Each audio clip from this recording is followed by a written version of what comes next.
Good morning मेरे छोटे छोटे भाइयों और बहनों। कैसे हैं आप सभी लोग। आई होप कि आप लोग बहुत अच्छे होंगे और मेरा वीडियो डेली देख रहे होंगे।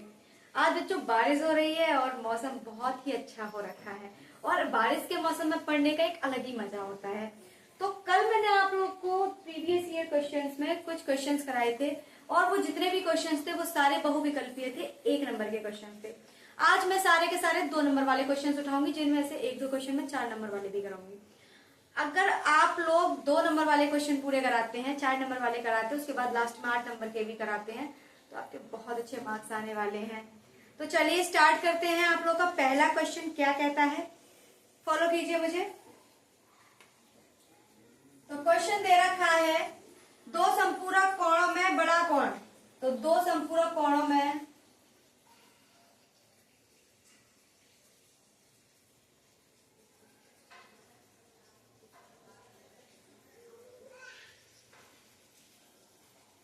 बड़ा कोण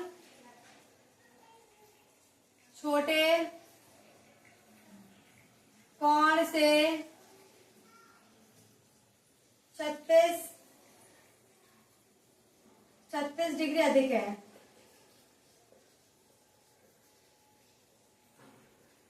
कोण ज्ञात कीजिए।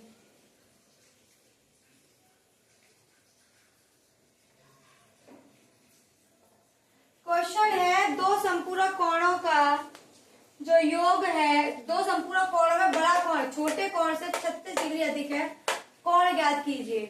तो बच्चों आप लोग जानते हैं कि संपूरक कोण किसे कहते हैं और पूरक कोण किसे कहते हैं। तो आइए मैं बताती हूँ। देखिए, संपूरक कोण का मतलब होता है एक रेखा है, उस पर कोई एंगल है, जिसमें मैंने इस वाले एंगल को x और इसको y मान लिया। जैसा कि हम लोग जानते हैं कि जो ये वाला एंगल होता है, इसकी वैल्यू कितनी होती है, 180 डिग्री। तो x और y को अगर मैं जोड़ दूं तो कितना होना चाहिए, x प्लस y बराबर कितना होना चाहिए, 180। संपूरक कोण का मतलब होता है कि वे 2 कोण जिनका योग 180 के बराबर होता है वो संपूरक कोण कहलाता है। तो आई होप आप लोग को ये समझ में आ गया होगा। तो उसने बोला 2 संपूरक कोणों में बड़ा कोण छोटे कोण से 36 डिग्री अधिक है। तो मैंने मान लिया 2 कोण, तो माना 2 कोण x तथा y है। अब संपूरक कोण क्या होते हैं बेटा, मैंने अभी लिखवाया है आपको। संपूरक कोण क्या होगा, x प्लस वाई बराबर 180। यहां तक आई होप आप लोगों को समझ में आ गया होगा। मैंने ये वाली लाइन कंप्लीट कर ली, 2 संपूरक कोणों में बड़े कोण। अब देखिए, उसने बोला है बड़ा कोण छोटे कोण से 36 डिग्री अधिक है। बड़ा कोण मैंने मान लिया x है, तो माना बड़ा कोण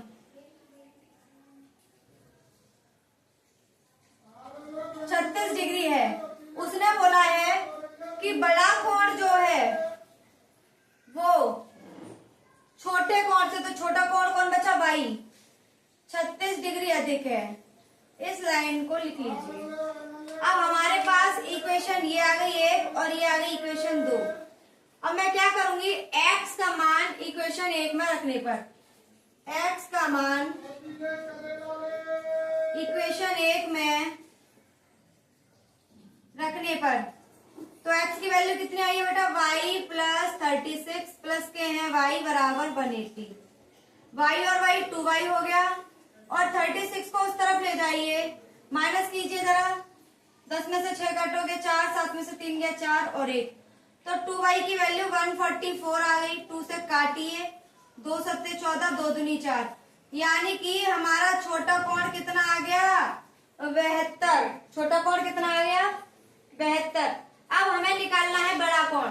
तो बड़ा कोण कैसे निकालते हैं बेटा, x बराबर, इसकी वैल्यू हम समीकरण 2 में रखने पर, इक्वेशन 2 में x बराबर y की वैल्यू 72 है और हमें दे रखा है 36 डिग्री।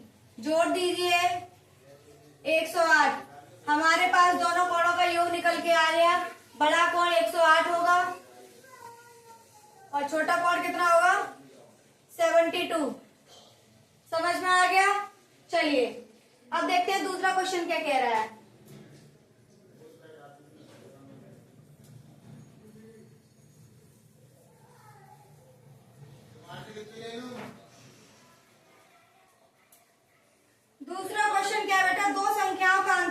26 है।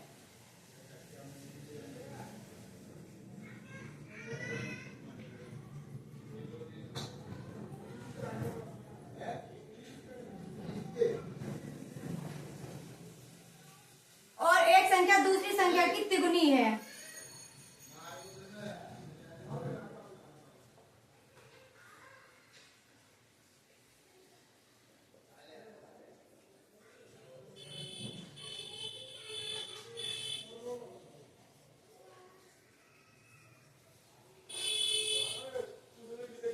तो संख्या ज्ञात कीजिए।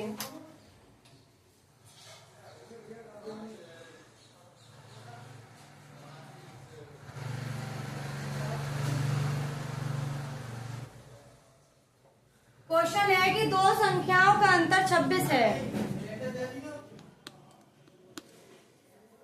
क्वेश्चन है कि दो संख्याओं का अंतर 26 है, एक संख्या दूसरी संख्या की तिगुनी है, तो संख्या ज्ञात कीजिए। अब हमारे पास हमें नहीं पता कि वे दो संख्या क्या है, तो हम क्या कर लेंगे, मान लेंगे। गणित में कुछ ना मिले तो मान लीजिए। तो चलिए मान लेते हैं। माना दो संख्या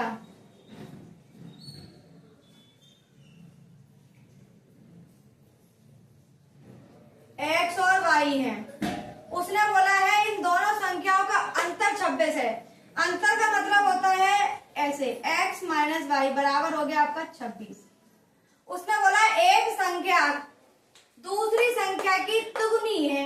मान लो मैंने पहली संख्या मान ली, ये जो है पहली संख्या x, वो y की तिगुनी है, यानी कि y की 3 गुनी है। x की जो वैल्यू है वो y की कितनी है, 3 गुनी है। मैंने इसे इक्वेशन 1 मान लिया। अब x की वैल्यू इक्वेशन फर्स्ट में रखने पर, x का मान इक्वेशन 1 में रखने पर, जरा x की वैल्यू इसमें रखिए, तो 3y रख दूंगी मैं यहाँ पे, 3y माइनस के y बराबर 26। अब 3y में से y माइनस हुआ तो कितने बचे, 2y, 2y बराबर 26। 2 से इसे कैंसिल आउट कीजिए, कितना आ गया, 30। अब देखिए हमारे पास ये आ चुका है कि y की वैल्यू कितनी आ गई, 30। अब हमें x की वैल्यू निकालनी है, तो x में क्या करेंगे, 3y, 3 मल्टीप्लाई बाई 13 कितना आ गया, 39। हमारे पास दोनों संख्याएं निकल के आ गई। x की वैल्यू, y की वैल्यू 13 और x की वैल्यू 39। ये हो गया आपका आंसर। आई होप आप लोग को ये क्वेश्चन बहुत अच्छे से समझ में आ गया होगा। कोई ज्यादा टफ क्वेश्चन नहीं था, बहुत आसान क्वेश्चन था। चलिए इसके आगे दूसरा क्वेश्चन कराते हैं। ये सारे क्वेश्चन बेटा आपके 2-2 नंबर के होते हैं। 2 नंबर में इतना ही छोटा क्वेश्चन आता है और छूटना नहीं चाहिए क्वेश्चन। ठीक है, चलिए आगे करते हैं।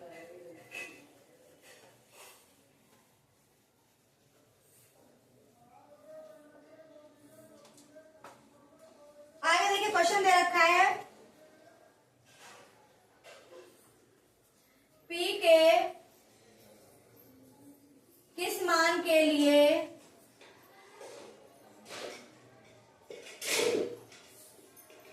P के किस मान के लिए निम्न समीकरणों के युग्मों का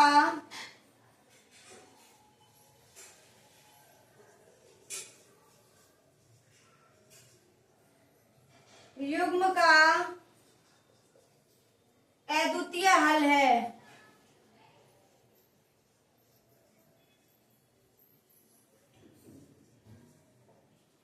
हमें 2 समीकरण दे रखे हैं, 4x प्लस के py प्लस के 8 बराबर 0। दूसरा दे रखा है 2x प्लस के 2y प्लस के 2 बराबर 0। हमें ये 2 समीकरण दे रखे हैं और कहा गया है ये बताइए कि इनके युग्मों का अद्वितीय हल क्या है। आप लोगों को फॉर्मूले पता होने चाहिए। ये होता है a1, ये होता है b1, ये होता है c1, ये होता है a2, ये होता है b2 और ये होता है c2। हम लोगों को अद्वितीय हल पता करना है, तो सबसे पहले हम क्या करते हैं, यहाँ पे फॉर्मूला होता है a1 बट्टे b1, a2 बट्टे b2, a1 बट्टे a2 होता है, b1 बट्टे b2 और c1 बट्टे c2। ये डज नॉट इक्वल टू होते हैं तो हमारा अद्वितीय हल आएगा। A1 over A2 is equal to B1 बट्टे B2 does not equal to C1 over C2। और एक और होता है आपका A1 over A2 is equal to B1 बट्टे B2 बराबर होता है C1 बट्टे C2। तो हम लोग सबसे पहले में लगाएंगे, आइए सॉल्व करते हैं। मैंने क्या किया, A1 क्या है बेटा 4, B1 A2 क्या है 2, B1 क्या है P और B2 क्या है 2। मैंने 2 से 2 कैंसिल कर दिया, P does not equal to होगा 4 के। जब भी बीच में काट दे तो इसका मतलब होता है डज नॉट इक्वल टू, ये इसके इक्वल है ही नहीं। तो P अगर 4 नहीं होगा तो उसमें क्या निकलेगा, अद्वितीय हल निकलेगा। चलिए आई होप ये क्वेश्चन भी आप लोगों को समझ में आ गया होगा। नेक्स्ट क्वेश्चन कराते हैं। क्वेश्चन बहुत छोटे लग रहे होंगे ना, आज छोटे ही क्वेश्चन है। आइए आई का क्वेश्चन कराते हैं। इतना ही बड़ा क्वेश्चन आता है, इससे बड़ा क्वेश्चन नहीं आता 2 नंबर में। दूसरा क्वेश्चन देखिए, इस तरह के क्वेश्चन मैं आपको कई बार करा चुकी हूँ। इक्वेशन दे रखी है हमें x स्क्वायर माइनस के 7x प्लस के 12 बराबर 0। उसने बोला है मूलों के व्युत्क्रमों का योगफल ज्ञात कीजिए। मूलों के व्युत्क्रमों का योगफल ज्ञात कीजिए।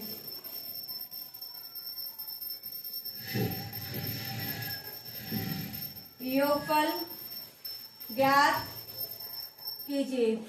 बेटा देखिए, हमें इक्वेशन दे रखी है, हमें समीकरण दे रखा है। हमें समीकरण क्या दे रखा है, एक्स स्क्वायर माइनस के 7x प्लस के 12 बराबर 0। और उसने को बोला है कि उसके मूलों के व्युत्क्रमों का योगफल ज्ञात कीजिए। तो मान लीजिए कि हमारे पास मूल क्या है, माना मूल, मैंने मान लिए मूल अल्फा और क्या है, बीटा है। आप कुछ भी मान सकते हैं, वैसे हम लोग अल्फा और बीटा ही लेकर चलते हैं। तो मैंने 2 मूल मान लिए, अल्फा और बीटा है। अब उसने बोला है कि व्युत्क्रमों का योग ज्ञात कीजिए। व्युत्क्रम का मतलब होता है इनका उल्टा। उसने बोला है कि इनका जो व्युत्क्रम है ना, इसका योगफल ज्ञात कीजिए। तो आप लोग योगफल जानते हैं, योगफल कैसे लिखेंगे, 1y alpha plus 1y beta. अब हमें इसको सॉल्व करना है। क्या करेंगे बच्चों, एलसीएम ले लेंगे। अल्फा इंटू बीटा, बीटा का इस तरफ और अल्फा का इस तरफ, तो बीटा प्लस अल्फा। मैंने आप लोगों को बताया था कि जो मूलों का योगफल होता है वो माइनस बी बट्टे ए के बराबर होता है, और जो मूलों का गुणनफल होता है वो सी बट्टे ए के बराबर होता है। तो बी माइनस के बी बट्टे ए के बराबर होगा और सी वाई ए के बराबर होगा। अब देखिए ए से ए कैंसिल हो गया, क्या बचा, माइनस के बी अपॉन सी। यहाँ पर देख लेते हैं कि माइनस के बी की वैल्यू क्या है। देखिए ए की वैल्यू ये हो गई, बी की वैल्यू ये हो गई और सी की वैल्यू ये हो गई। बी की वैल्यू कितनी है 7, मैंने लगा दिया माइनस के 7। सी की वैल्यू कितनी है 12। माइनस का मल्टीप्लाई जब भी माइनस के साथ होता है तो वो हो जाता है प्लस का, और ये आ गया आपका 12।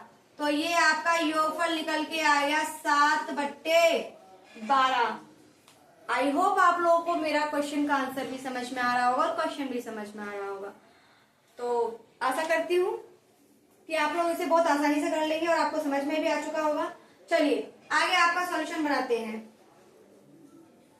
नेक्स्ट क्वेश्चन देखते हैं हम लोग।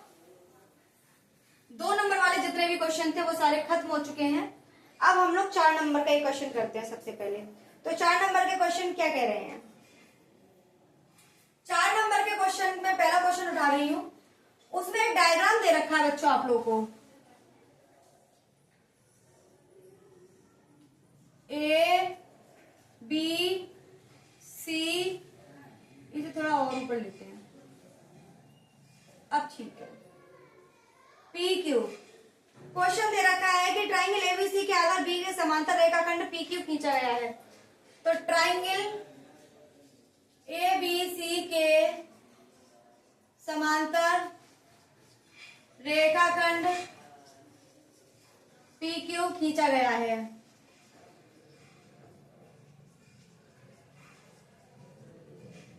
क्वेश्चन आगे क्या कह रहा है, पी क्यू रेशियो बीसी, हमें पी क्यू रेशियो बीसी बराबर दे रखा है 1:3। तब एपी तथा पीबी का अनुपात ज्ञात कीजिए। तब एपी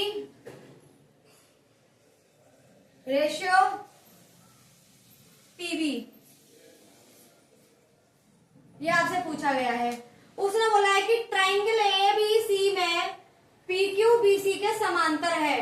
तो हम सबसे पहले लिख लेंगे दिया है, क्या दिया है बेटा, बीसी समांतर है पीक्यू के। हमें ये दे रखा है कि जो बीसी है वो पीक्यू के समांतर है, और हमें पीक्यू और बीसी का रेशियो भी दे रखा है। पीक्यू बट्टे बीसी बराबर हो जाएगा 1/3, यानी कि मैंने इसे 1x मान लिया और ये मैंने 3x मान लिया, ये दे रखा है। अब उसने बोला है कि आपको एपी बट्टे पीबी यानी कि एपी बट्टे पीबी ज्ञात करना है। तो चलिए हम सबसे पहले उठा लेंगे ट्राइंगल एपीक्यू तथा ट्राइंगल एबीसी में। मैंने दो ट्राइंगल उठाए बच्चों, एपीक्यू और एबीसी, ये मैंने दो ट्राइंगल उठा लिए। अब देखिए इसमें आप देखिए पहले मैं एपीक्यू ए और एबीसी दोनों एक ट्राइंगल में आपकी एक एंगल ऐसी है जो कॉमन आ रही है। तो पहले में भी एंगल ए बराबर एंगल ए, ये क्या है बेटा आपका ओवाइनिस्ट, ये क्या आ रहा है बेटा आपका कॉमन आ रहा है, ठीक है। अब हम देखेंगे कि इसमें और क्या क्या हो सकता है। देखिए एंगल बी और एंगल पी दोनों बराबर हो जाएंगे। अब ये दोनों बराबर कैसे हैं मैं आपको समझाती हूँ। हम लोगों को इस तरीके से दो समांतर रेखाएं दे रखी हो और उनके बीच में से कोई भी एक रेखा काटे तो उनके जो ये वाले और ये वाले एंगल होते हैं वो बराबर होते हैं। क्यों बराबर होते हैं? क्योंकि इनको बोला जाता है संगत कोण। तो देखिए ये भी तो बिल्कुल वैसा ही है, ऐसा ही तो बना हुआ है। ये आप इसे अंदर ले सकते हैं ऐसे, ये और ये और ये और ये क्या है आपके, इसी से तो मिलकर ऐसा ही तो डायग्राम बना हुआ है। तो ये एंगल इस एंगल के बराबर होगा। किस बेस पर बराबर होगा? संगत कोण होने की वजह से ये क्या होगा, एंगल आपका बराबर होगा। सॉरी बच्चों मेरे पैर में कुछ लग गया था। तो देखिए एंगल P बराबर हो जाएगा एंगल Q का। तो APQ एंगल APQ बराबर हो जाएगा एंगल ABC के। किस वजह से? संगत कोण। इसी तरह से बच्चों ये भी बराबर हो जाएगा एंगल AQP बराबर हो जाएगा एंगल ACB के। ये क्या है आपका संगत कोण। तो देखिए हमारा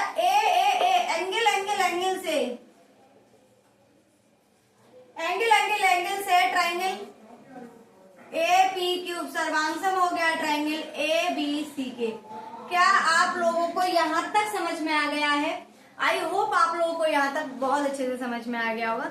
अब मैं इससे आगे की कोशिश करती हूँ कराने की। देखिए अगर यहाँ तक समझ में आ गया तो मुझे पूरी उम्मीद है कि आगे भी आप लोगों को समझ में आ जाएगा। जब भी हमारे दो एंगल एक दूसरे के समांतर हो जाते हैं, सॉरी ट्राइंगल, तो उनकी जो भुजाओं के रेशियो होते हैं वो भी क्या हो जाते हैं, बराबर। AP बट्टे AB बराबर हो जाएगा PQ बट्टे BC के। समझ में आ गया? PQ अपॉन BC का हमें रेशियो दे रखा था 1/3, ये 1/3 के बराबर हो जाएगा। अब देखिए AP को मैं ऐसे का ऐसा लिखती हूँ। मैं AB को क्या लिख सकती हूँ? मैं AB को AP प्लस PB लिख सकती हूँ।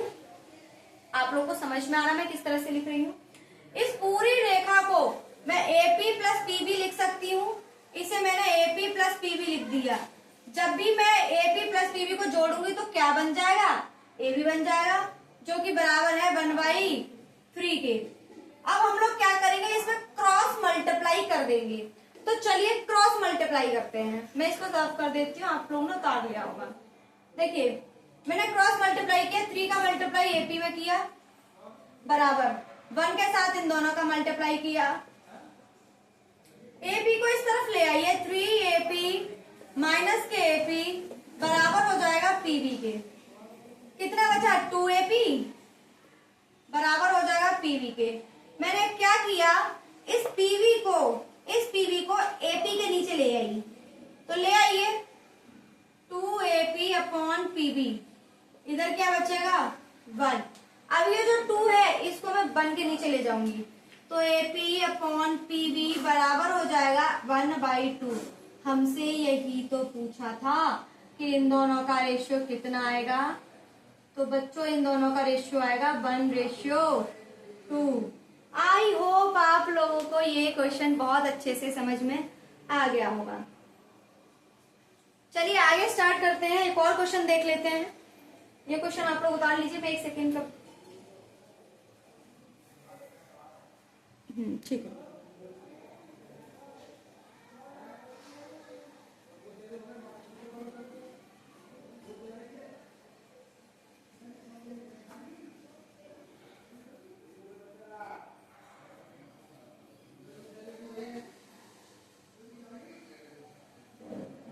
चलिए बच्चों, ये जो क्वेश्चन मैंने आप लोगों को कराया है, ये बच्चों क्या है आपका, ये आपका है 4 नंबर का क्वेश्चन।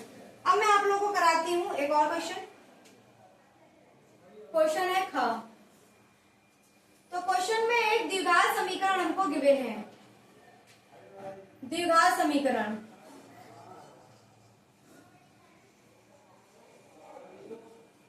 द्विघात समीकरण हमको गिवन है √3x² माइनस के 11x प्लस के है 8√3 बराबर 0। उसने बोला है मूल ज्ञात कीजिए, मूल ज्ञात करने हैं।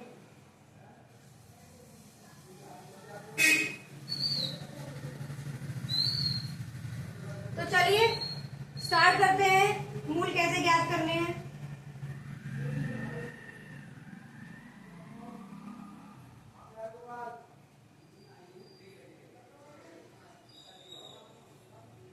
आपको 1 मिनट देती हूँ, आप लोग करने की कोशिश करें।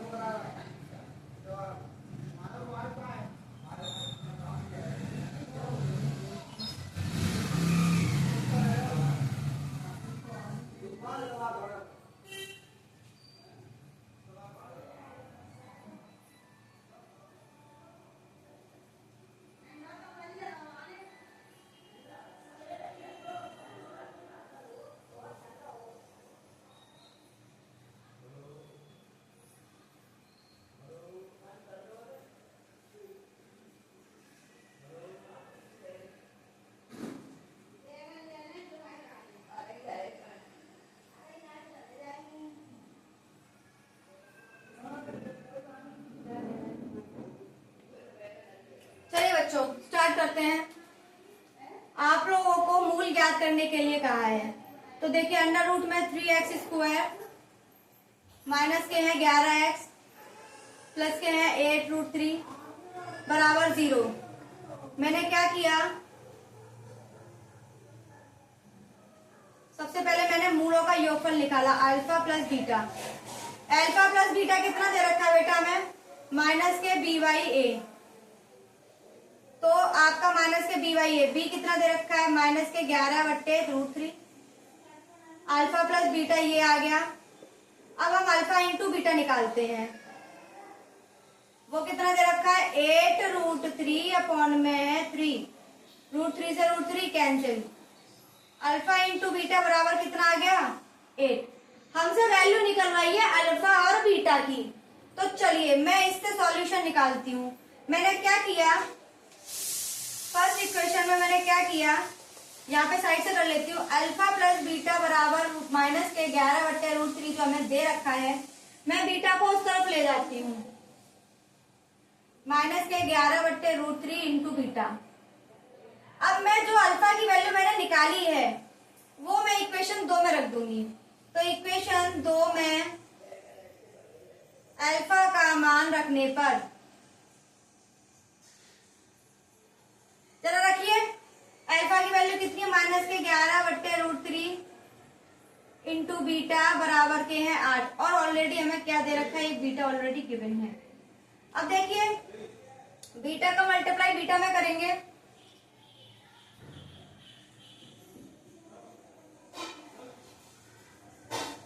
Sorry sorry sorry sorry sorry बच्चों, ये माइनस आएगा, मैंने क्या ही कर दिया। हाँ अब ठीक है। अल्फा की जगह पे क्या रखेंगे, 11/√3 माइनस के बीटा इंटू बीटा बराबर आ जाएगा 8। अब हम इसे सॉल्व करते हैं, यही कर लेती हूँ मैं साइड से। बीटा का अंदर मल्टीप्लाई कीजिए, 11 मेरा मार्कर भी खत्म हो गया है आज लगभग, मैं कल लाना भूल गई। 11√3 बीटा माइनस के बीटा स्क्वायर बराबर हो जाएगा 8। मैं इस पूरी वैल्यू को प्लस में कन्वर्ट कर लेती हूँ। बीटा स्क्वायर माइनस के 11/√3 बीटा, और ये इधर आ जाएगा माइनस के 8 बराबर 0। सॉरी, ये प्लस का 8 होगा। अब हम इसको सॉल्यूशन करते हैं। √3 का मल्टीप्लाई इधर कर लीजिए, √3 बीटा स्क्वायर माइनस के 11 बीटा प्लस के हैं 8 √3 बराबर हो जाएगा तो वही नहीं लेके आएगा।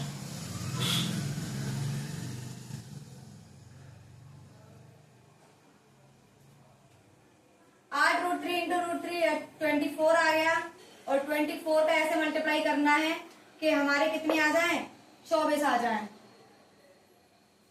8 और 3, 8 का मल्टीप्लाई अगर मैं 3 में करती हूँ तो हमारा 11 आ जाएगा। तो मैंने किया √3 बीटा स्क्वायर माइनस के हैं आपका 8 बीटा माइनस के हैं 3 बीटा प्लस के हैं 8 √3 बराबर में हो जाएगा 0 के। मैंने इसमें से क्या कॉमन ले लिया, ओनली बीटा कॉमन ले लिया। जब मैंने बीटा कॉमन लिया तो √3 बीटा माइनस के हैं आपके 8 बचे। यहाँ से मैंने √3 कॉमन ले लिया, और जैसे ही मैंने √3 कॉमन लिया तो अंदर बचा मेरा बीटा माइनस के हैं 8, सॉरी √3 बीटा माइनस के 8 बराबर 0। हमारे पास दोनों ब्रैकेट कैसे आ गए बच्चों, सेम आ गए। मैंने आप लोगों को बताया था कि ब्रैकेट कैसे होने चाहिए, सेम होने चाहिए दोनों ब्रैकेट। अब हम यहाँ से बीटा की वैल्यू निकाल लेंगे, तो √3 बीटा माइनस के 8 बराबर 0, तो बीटा को यही रखेंगे, इधर ले जाएंगे 8 को, और √3 का क्या कर देंगे, डिवाइड। हमारे पास एक वैल्यू तो ये आ गई। अब हम दूसरी वैल्यू निकालते हैं। यहाँ पे बीटा माइनस के हैं √3 बराबर 0, तो √3 को उधर ले जाएंगे तो बीटा बराबर √3। हमारे पास बीटा के दो वैल्यू आए, एक आया 8/√3 और एक आया √3। अभी हमें अल्फा का वैल्यू और निकालना है, तो हम इन दोनों वैल्यूज को यहाँ पे रखेंगे और अल्फा की वैल्यू हम निकाल लेंगे। तो चलिए मैं यहाँ से रब कर देती हूँ, आप लोगों को समझ में आ गया होगा।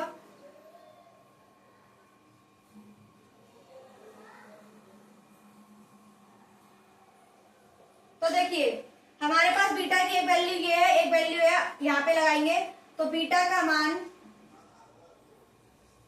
इक्वेशन 2 में रखने पर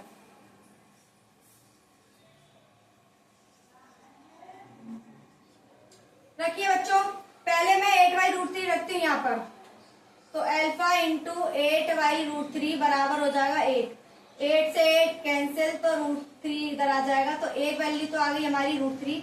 अब हम लगाते हैं दूसरी वैल्यू √3, तो बीटा का मान क्या बोलते हैं, बीटा बराबर √3 रखने पर जैसे ही मैंने √3 रखा तो अल्फा इंटू √3 बराबर हो जाएगा 8। तो अल्फा बराबर कितना आ गया, बट्टे √3। बेटा हमारे पास दो वैल्यू बीटा की निकल के आई और दो ही वैल्यू अल्फा की निकल के आई। तो आपको मैं फाइनली ओवरऑल लिख देती हूँ कि हमारे पास वैल्यू क्या क्या निकल के आई है। तो देखिए